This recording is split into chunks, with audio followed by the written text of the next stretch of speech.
What if I told you that our cities were once organized, silent, and efficient, but all of this was destroyed by a dark plan? Today, we are surrounded by deafening horns, endless traffic jams, and inefficient public transport. But what if this urban chaos hadn't been an accident?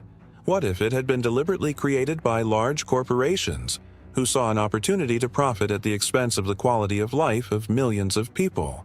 What happened to the electric trams, which once dominated the streets of big cities? For decades, these sustainable and affordable vehicles have been the backbone of urban transportation, moving millions of people without pollution and without the need for gasoline. But suddenly, they disappeared.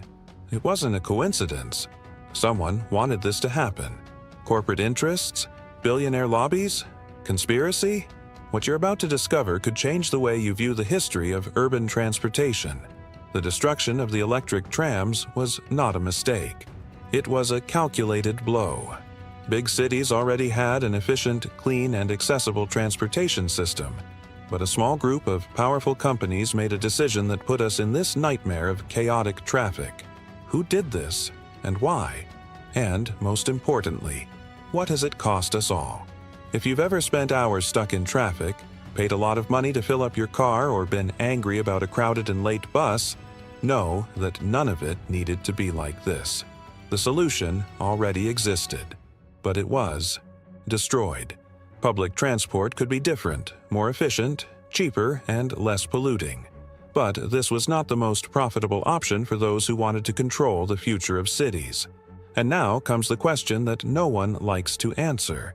Is there still time to reverse this error? Or is this conspiracy already so deep-rooted that we are condemned to urban chaos forever? The answer may surprise you, and it is closer than you think.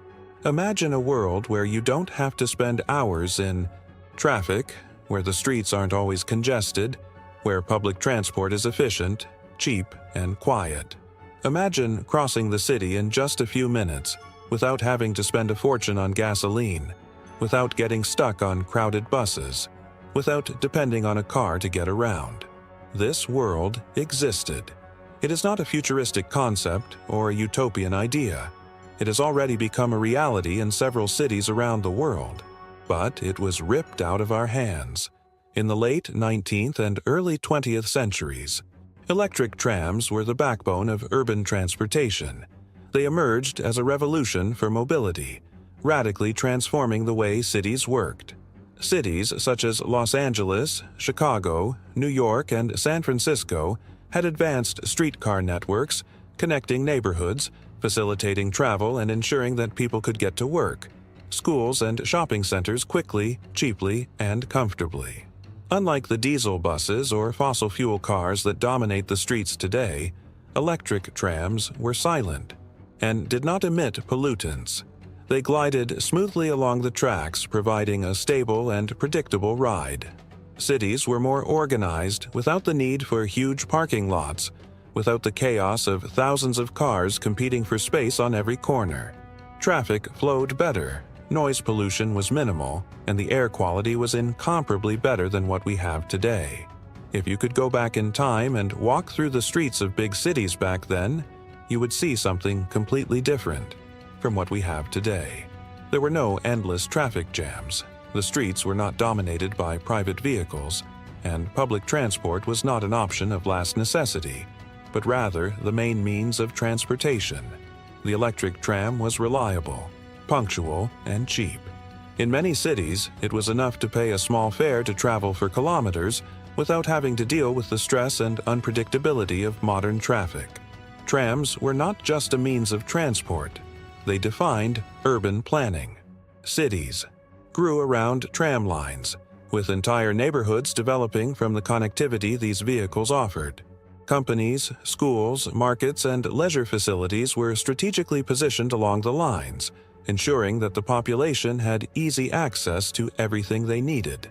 The electric tram created compact, efficient, and accessible cities where people did not have to travel long distances to work or study. And all of this was possible because electric trams were a mobility solution that benefited society as a whole. They didn't just favor a small portion of the population or a select group of business people. They were a public service designed to improve everyone's quality of life. That's why they were so popular. Therefore, people trusted them and used them en masse. But this efficiency and accessibility had a problem. It did not generate the exorbitant profits that certain industries desired. Unlike cars and buses, trams did not depend on oil. They didn't need tires, nor combustion engines, nor parts that needed to be constantly changed. They were powered by electricity, a resource that could be generated locally without the need to import oil or rely on a complex network of global supplies. And that bothered a lot of people. The automobile industry, the oil industry, tire manufacturers, and even construction companies saw electric streetcars as a threat to their business model. They didn't want an efficient and sustainable transportation system. They wanted a transportation system that forced people to depend on cars and everything that comes with them: fuel, maintenance, insurance, parking, and a multitude of expenses that turned urban mobility into a billion-dollar market. The existence of electric trams meant that fewer people would need to buy cars. It meant that the demand for gasoline would be lower. It meant fewer tires would be sold. It meant that the automotive industry would have slower growth. And for these industries, this was unacceptable. What happened next was one of the most devastating blows in the history of urban transportation. Cities, which were once organized around an efficient public system, were slowly reconfigured to serve the interests of a handful of corporations. Tram lines began to be shut down, often under false pretenses. It was alleged that the trams were old, that they needed expensive renovations, that they were outdated. What was not said was that behind these decisions, there was a group of companies that would profit billions from the destruction of this system. Replacing trams with diesel buses was just the beginning. The ultimate goal was to make cars the dominant mode of transportation, and to do so, it was necessary to completely remodel the cities. Tram tracks were ripped out of the ground. The stations were demolished. The space that was previously dedicated to public transport began to be occupied by wide avenues, viaducts, parking lots, and highways. The dream of large corporations was becoming reality. A world where every person would need a car to get around. And that's exactly what happened. Over time, cities were shaped to accommodate automobiles. Distances increased, neighborhoods spread out, public transportation was neglected. If before a person could take a tram and reach their destination in a few minutes, now they had to spend much more time in traffic, pay dearly for fuel, deal with congestion, and face public transport that was never designed to be efficient. The result of this coup can still be felt today. Chaotic traffic, excessive pollution, extremely high costs of getting around, and absolute dependence on cars are direct consequences of the destruction of electric trams. What could have been a sustainable and accessible transport model for all was replaced by a system that generates profits for the few and difficulties for the many. But was all this an irreversible mistake? Are cities doomed to a future of endless congestion, poor public transport, and an increasingly chaotic urban environment? Or is there still a chance to reverse this situation and recover what was lost? The answer may surprise, and the truth about what happened after the destruction of the trams reveals even more layers of this conspiracy. Electric trams represented a revolution in urban transportation, an efficient, affordable, and sustainable system that could have shaped cities in a completely different way than we see today. But for some of the world's largest corporations, this efficiency was a problem. The more people used trams, the less they needed cars. The more cities invested in clean and cheap public transport, the less dependent they became on fossil fuels, tires, and combustion engines. The future seemed promising for trams. But what few imagined was that, behind the scenes, a cunning plan was being hatched to exterminate this technology once and for all.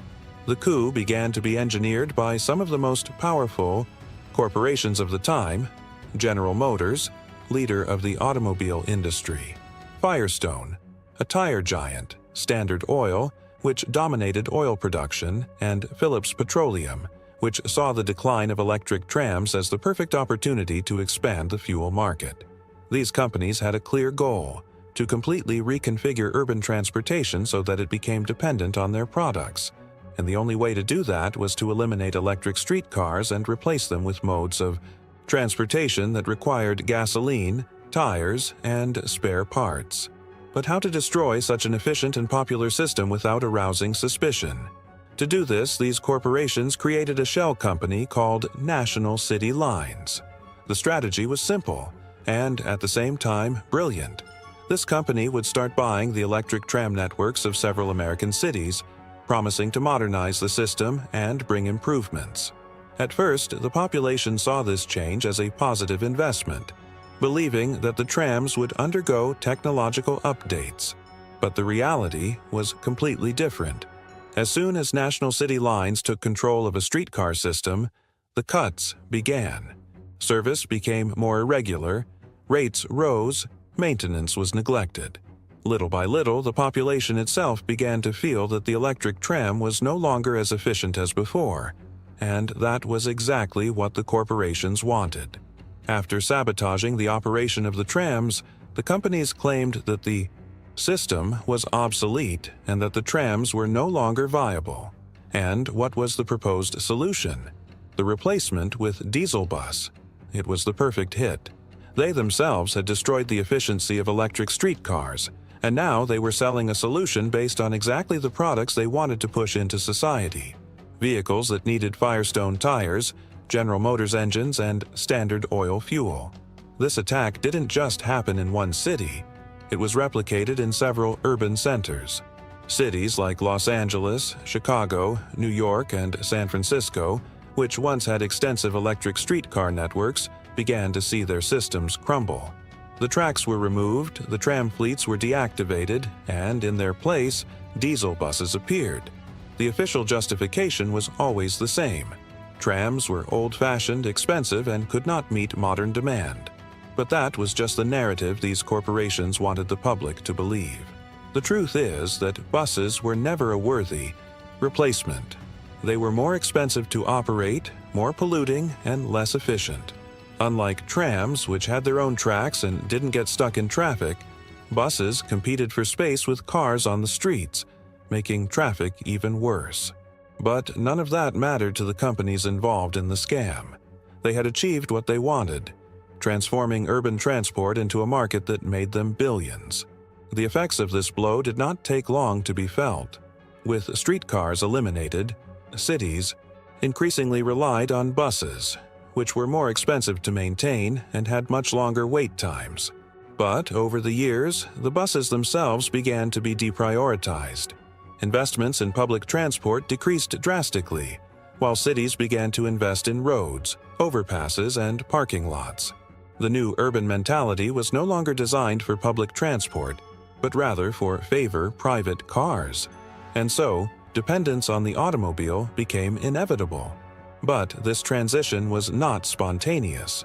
She was forced. The destruction of the electric trams was just the first step in a much larger plan. The same corporations that manipulated this change began to strongly encourage car culture. Advertisements promoted the idea that a car was a symbol of freedom, success, and status. At the same time, public transport began to be seen as second-rate, intended only for those who could not afford their own car. This cultural change was essential to consolidate the coup. Over time, cities began to be designed to exclusively serve cars. Neighborhoods began to become more distant, routes became longer, and public transport was relegated to oblivion. If, before it was possible to cross the city in a few minutes using an electric tram, now people had to spend hours stuck in traffic, spending money on gasoline and wasting precious time in their lives. And all this because some corporations decided that the efficiency of electric streetcars was a hindrance to their profits. The impact of this conspiracy can be felt to this day. Dependence on cars has led to unbearable congestion, extreme pollution, and an urban model that favors individualism over collectivity. the chaotic traffic of large cities is not a natural or inevitable problem. It was created intentionally so that certain industries could enrich themselves at the expense of the population. And the most revolting thing is that these same corporations were never punished, even when investigations revealed that General Motors, Firestone, Standard Oil, and Phillips Petroleum were behind the disappearance of the electric streetcars. The consequences were minimal. In the 1940s, a court even found these companies guilty of conspiring against public transport, but the punishment was derisory, an insignificant fine, which had no real impact on the profits they had accumulated from this scam. The damage was already done. Public transport was never the same again, and car culture became dominant. What could have been a future based on sustainable mobility was replaced by an inefficient, expensive, and exhausting urban model. But was this blow enough to bury the idea of efficient public transport once and for all? Would the population accept this reality without question? Or would at some point people start to realize they were manipulated and start fighting to get back what was lost? The coup against electric trams was executed perfectly. Urban transport, which was once efficient, affordable, and sustainable, has been dismantled piece by piece, replaced by a chaotic and highly profitable model for a small group of corporations. But what happened after the tracks were torn up and diesel buses took over the streets? The result was a disaster that shaped not just city traffic, but the way we lived, moved, and even how cities were designed in the decades that followed. With the destruction of trams, buses were sold as the modern solution to urban transportation. However, from the beginning, this model proved to be extremely flawed. Unlike trams, which had their own tracks and a continuous flow, buses shared the streets with cars, getting stuck in traffic, subject to delays and unforeseen events.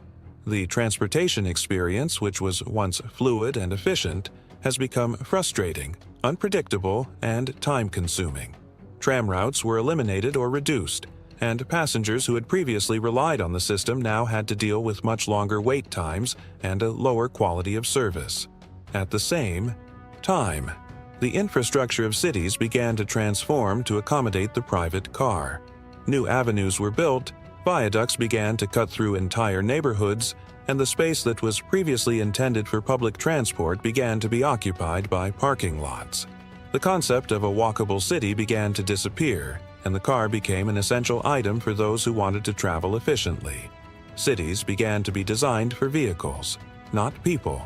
This meant that living close to work or school became increasingly difficult as residential zones began to be pushed further away from urban centers, separated by highways and long distances that made it impossible to live without a car. As a result, dependence on automobiles became inevitable. The dream of large corporations had come true. Now, every citizen needed a car to get around.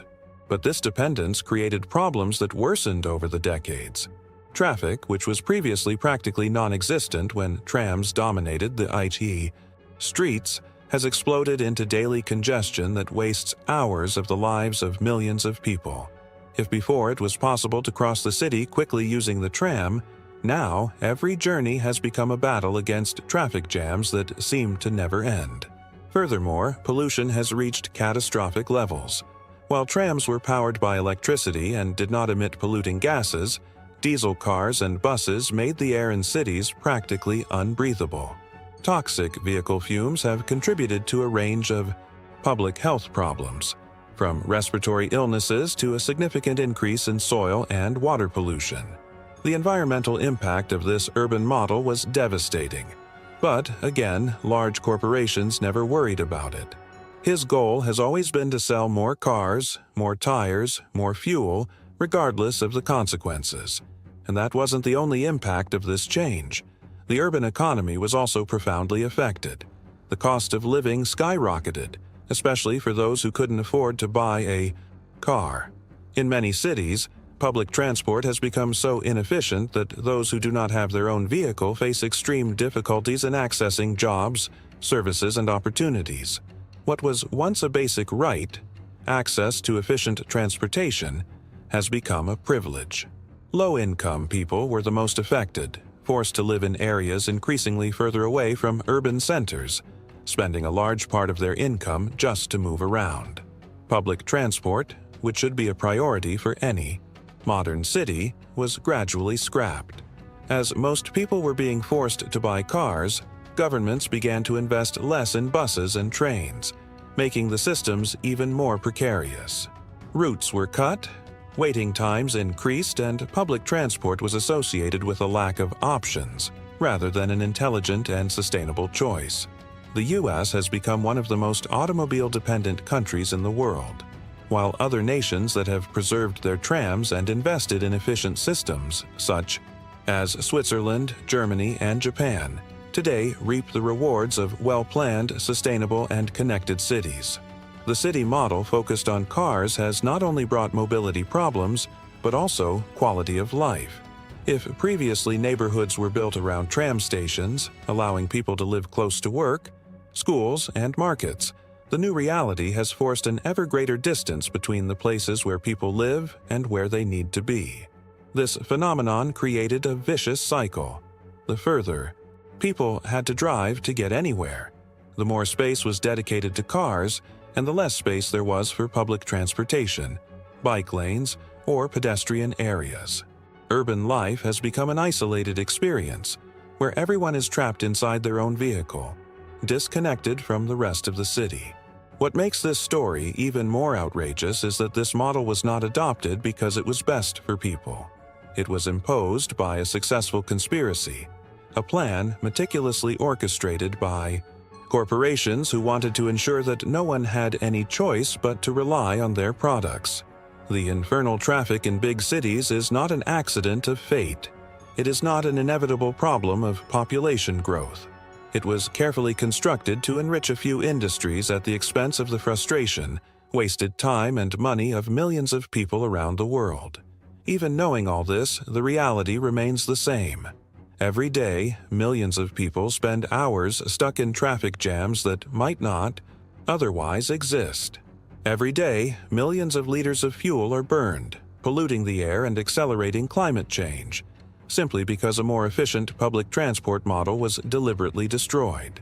Every day, the cost of commuting weighs heavily on the population's pockets, while the corporations that caused this crisis continue to make billions in profit from the sale of cars, fuel, and tires. But can this situation change? Are we doomed to live forever in cities made for cars and not people? Or is there still a chance to reverse this blow and rescue the public transport that was once taken from us? The answers to these questions could lead us to discover something even deeper about the hidden interests that continue to shape our cities today. The scenario we live in today was not an accident. Urban chaos, car dependence, rampant pollution, and the exorbitant cost of moving around cities are the result of a well-executed plan, designed by corporations that prioritized profit above all else. But are we really doomed to live in this flawed model forever? Can cities recover the efficient public transport that was ripped from their streets? The answer may be more complex than it seems. History shows us that not all cities fall into this trap. Some resisted, and the result speaks for itself. Amsterdam, Zurich, Hong Kong, and several other metropolises around the world refused to go down the path of electric tram destruction, and decades later, reap the benefits of well-planned public transport. In these cities, trams remain one of the main means of travel, allowing the population to move quickly without relying on private cars.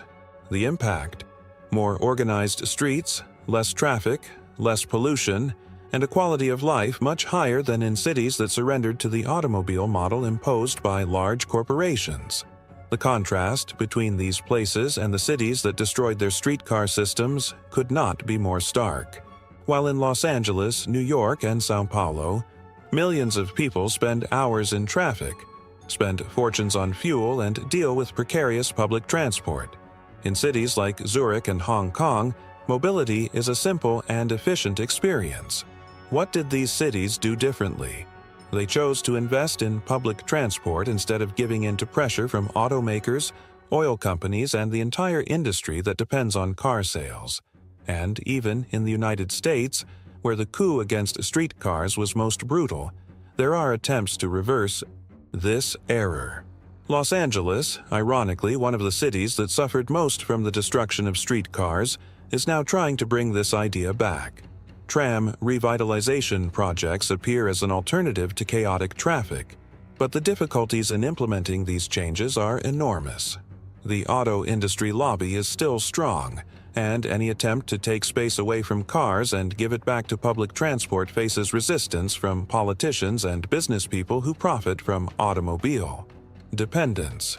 Seattle has also been trying to revive streetcar-based mobility, but faces political and economic challenges. For a public transport system based on trams to be viable, it requires investment, planning, and, above all, political will. But how can this be achieved in a scenario where those who profit from urban chaos still have so much power? How can we convince governments to invest in public transport when there are so many interests in keeping the population hostage to cars? The truth is that changing this model is not impossible, but it requires a paradigm shift. Many cities around the world are realizing that the solution to their mobility problems is not to create more roads, nor to further expand the number of vehicles on the streets, but rather to invest in efficient systems that have already proven their value in the past. Electric trams never stopped being a viable solution. They were deliberately erased, but nothing prevents them from once again becoming the basis of modern urban transport. But will the powerful interests that destroyed trams in the last century allow them to return? Could it be that, even in the face of the collapse of traffic, the environmental crisis, and the unsustainable cost of urban mobility, large corporations will continue to manipulate governments to maintain the dominance of the automobile? Or will people finally start to realize they have been fooled and demand change? This is the question that needs to be asked. Is there still time to correct this error? Or are we doomed to live in chaotic cities, paying dearly to get around while those who created this problem continue to profit? What do you think? Is it still possible to reverse this situation? Leave your opinion in the comments and share this story so that more people know the truth about urban transport.